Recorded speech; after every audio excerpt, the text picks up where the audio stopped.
Today what we're gonna have is a true horror story. If you like this kind of content, don't forget to like the video and subscribe to our channel for more horror stories. Okay, let's proceed to the story.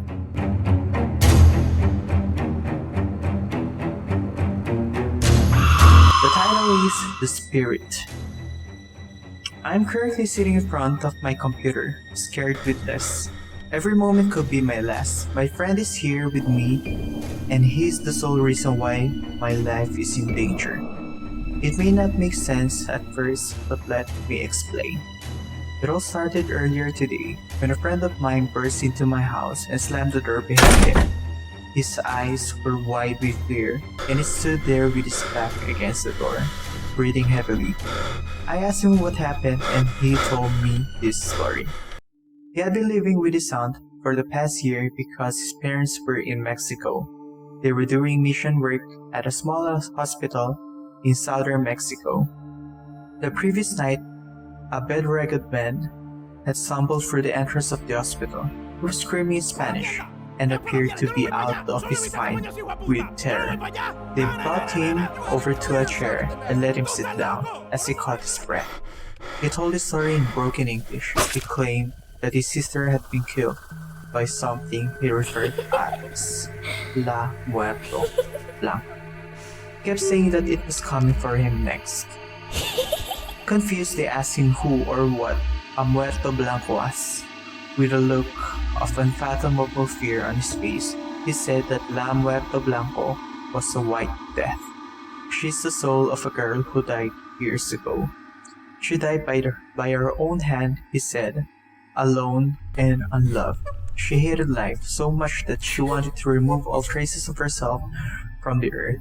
So great was her desire to completely obliterate her memory that she returned from the dead as a vengeful spirit, bent on killing all those who knew of her existence. She's a girl, but not a girl, he said. She's not dead, but not really alive. She has cold, black eyes that weep blood. She walks without ever actually seeming to move an inch. She stalks her victims like a wild animal, pursuing them across rivers and valleys, trailing them back to their homes. I'm behind you. You are never really aware that she's following you until you hear her telltale knock upon your door. She knocks once for your skin, which she'll use to patch her own decaying flesh, twice for your hair, which she'll gnash between her teeth, 3 times for your bones, which she'll fashion into clubs, 4 times for your heart, which she'll tear out of your chest, 5 times for your teeth, which she'll polish and keep in a box, 6 times for your eyes, which she'll pluck out one by one, 7 times for your soul, which she'll swallow whole. No matter where you go, the white death will track you down, and you will hear her terrible knocking begin on the door. You can try outrun her, Hey, but she's faster you than run any away. mortal man. please stay. If you flee from her Stay home with while me. she's knocking on your door, she will If you follow don't you come play with wherever you go. We will kill you. The terrified man was certain that this thing had killed his sister. He had tried to tell the police about the white death, but they wouldn't listen, dismissing it as an old wives' tale. Next, he had tried to tell his priest, but the priest immediately shut the door out of the church in his face and turned him away. The priest had seen the white death following him, he said, and didn't want to get involved. With his hand in his hand, the frightened man said that the white death follows you forever until you tell someone else about it. You might be wondering what this charming cone is. It is a product specialized to solve feminine problems. It has been sold for over 20 years now and in different countries and is now in the Philippines. They are having different kind of events and discounts going on right now, so don't miss your chance. Then it strikes, kills you, and We will began kill you. following the person you told. After finishing his tale, the man stole a car from the Mission Hospital parking lot and vanished into the night. Apparently, my friend's mother and father had immediately called his aunt and told her about the strange man they had encountered. They asked her if she had ever heard of the White Death. She said she had not, and they proceeded to tell her the story that the man told them. The aunt got a phone call later that night. It was the Mexican police. They told her that their parents had been found dead outside the hospital. He had been torn apart. My friend's aunt had immediately called him at school to break the badges to him.